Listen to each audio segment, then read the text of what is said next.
സ്വഭാവത്തിന് ഒരു ദോഷവും പറയാനില്ല. കൂട്ടുകെട്ടില്ല എന്റെ മോൻ ചീത്തയായി.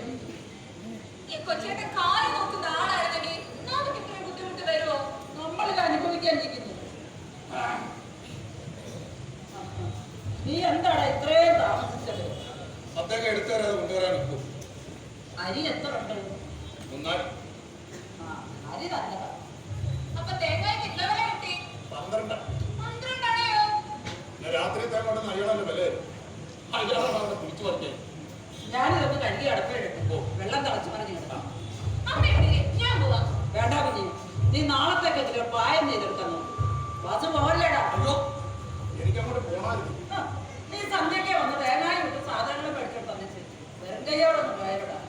ഈ അരി വന്നിട്ട് കഞ്ഞിയിൽ കുടിച്ചോട്ട് പോകാം അവിടെ. രാജകുഞ്ഞ് വരത്തില്ലയോ? അപ്പൊ ഞാൻ പോയിട്ട് വരട്ടെ. അയ്യോ, പിന്നെ അല്ലാതെ എങ്ങനെയാടാ? ഞങ്ങൾ രണ്ട് പെണ്ണുങ്ങളല്ലാതെ ഇപ്പൊ ഇവിടെ. നിനക്ക് അവിടെ പോകണം. നിന്റെ അച്ഛനെ ഇങ്ങോട്ട് പറഞ്ഞിട്ടായിരുന്നു. വേണ്ട, ഞാൻ തന്നെ വരാം. കഞ്ഞി അന്നേരം വെച്ചിരുന്നാണ്. നീ വരുന്നത് വരെ കാത്തിരിക്കാൻ പ്രയാസം. നീ ഇവിടെ ഇരിക്കടാ. ഈ അരി ആവാൻ നമുക്ക് താമസമോ?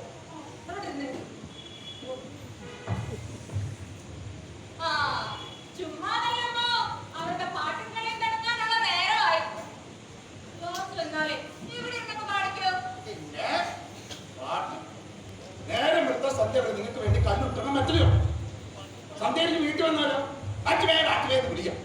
പിന്നെ തേങ്ങ കയറണം, തേങ്ങ ഇടണം, കടക്കിട്ട് കൊടുക്കണം, അത് വാങ്ങണം അന്ന് പറഞ്ഞിട്ട് ഇപ്പൊ പാട്ട്. കല്ല് കിട്ടാൻ പോകുന്നത് എനിക്ക് വേണ്ടിയാണോ? നിന്നെ കണ്ടിട്ട് അത് എന്റെ കാരണം കൂലി അങ്ങോട്ട് തരുന്നതോ? കൂലി പിന്നെന്തോന്നാ ഇങ്ങോട്ട് നോക്കും. ഈ ഒരാളിനെ ഓർത്തിട്ടാണ് വയസ്സിലാത്ത നിങ്ങൾ മക്കളോ അവർ പകരത്തില്ല. ഞങ്ങളുടെ വേലക്കാരുടെ എന്തെങ്കിലും സഹായം ചെയ്യണ്ട. നിങ്ങളുടെ കൂലി ഓർത്തല്ലോ. ഞാൻ അതിലോട്ട് വേലക്കാരനെ വിളിക്കുന്ന വിളിപ്പുറത്ത് വന്നാൽ ഇവിടുന്ന് പറയിപ്പിക്കില്ല. കൂലി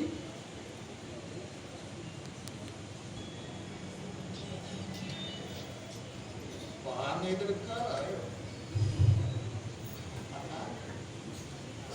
ഇന്നത്തെ പായ്ക്ക് എത്ര രൂപ? 1 രൂപ. ഞാൻ പോകും.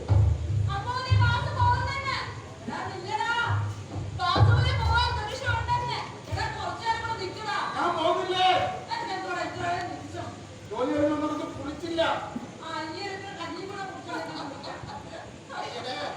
എന്റെ മെഡിക്കായി